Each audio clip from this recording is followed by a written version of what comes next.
All right, in this episode of Death by Bungie, we're going back in time to 2013.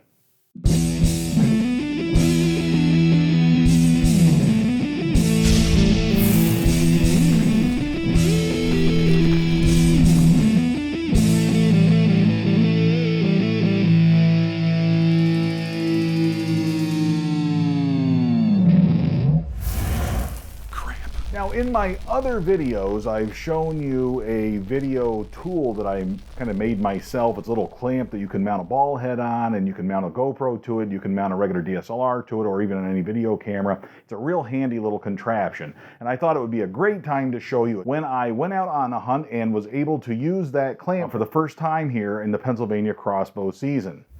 Now, my cousin no longer hunts. He has property near the property where I grew up, that property where I keep hunting on and where you see all my food plots and all that good stuff. He has property that basically borders that. There's a creek that runs through there and a nice apple orchard. In 2013, it was a great year for apples. He has a wild apple orchard that just fills up with apples every other year. And that particular year, I decided, with his permission, to set a tree stand up alongside that orchard so maybe I could catch deer going in and out of the orchard. It looked to me like a good spot for a tree stand because there's a nice alley shooting lane in front of me, and off to my left would be this large orchard. The bedding area was off to my right, and in front of me, a little bit past the 30-yard mark, was a creek and a swamp that would keep the deer out in front of me, I thought, within that 30-yard shooting range. So I got the tree stand all set up, and on the opening day of crossbow season in 2013, Bunjie and I got there an hour before daylight, set up, waiting for a shot opportunity. Early in the morning, some of the does were actually coming out of that orchard, headed toward the bedding area as though they had been in that orchard early in the morning. Now, they sensed something was up. They were looking toward me, and apparently they could see me up in that tree. They didn't want anything to do with that. They snorted and ran back into the orchard. Well, I'm not one to give up. We just sat there waiting a little bit longer, and it wasn't too much longer. About 10 o'clock in the morning, another nice mature doe made her way up from along the creek toward that orchard. Now, she also came into the shooting lane and was looking around, and I think she sensed that I was up there in that tree. She probably couldn't make out what I was, but there's this big black dark mass up there in the tree that wasn't there before, and she's probably a little suspicious of that. She turns around and she leaves. I sat there the rest of the morning. The battery went dead in my GoPro, and I sat there for the rest of the morning with just a squirrel to keep me company. But I was in for the long haul. On the opening day of the season, I'd waited all summer for this, so naturally I was prepared to sit all day if need be, and that's just what I did.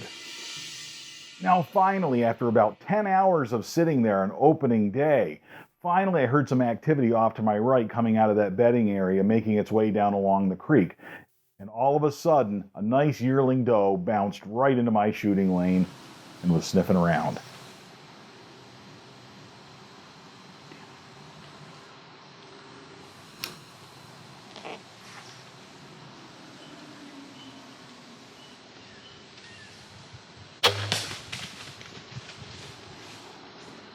After the shot, the doe ended up circling around behind me.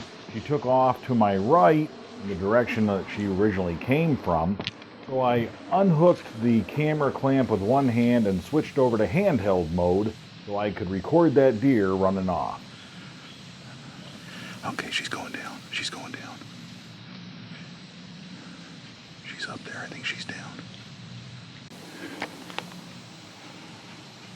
She's getting up.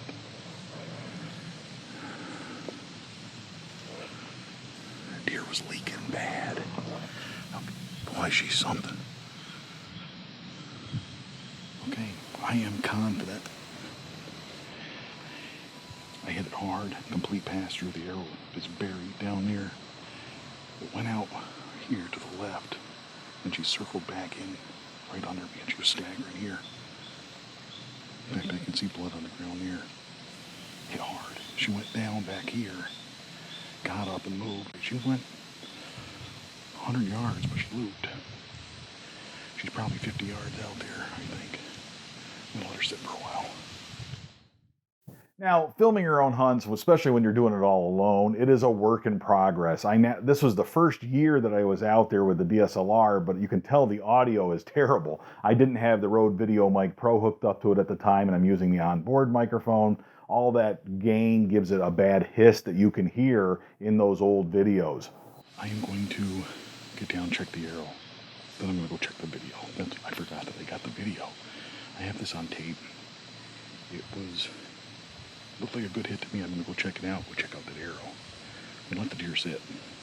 And I'm going to move up to probably take my gear to the car. Go get Genevieve and see if we can track her. Now, I thought I made a pretty good shot there. It looked good to me, especially going back and looking to the footage on the camera.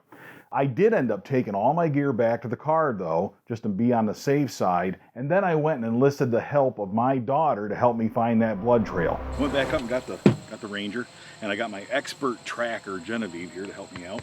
She's going to carry the binoculars, and we're going to go in. I looked at the tape, and it looks good. Didn't you think it looked good? Yeah, I think so. So far, so good, but you just never can tell. I was just really surprised at how far it ran, how well it ran. Hopefully we'll go in there and we'll get a look at her.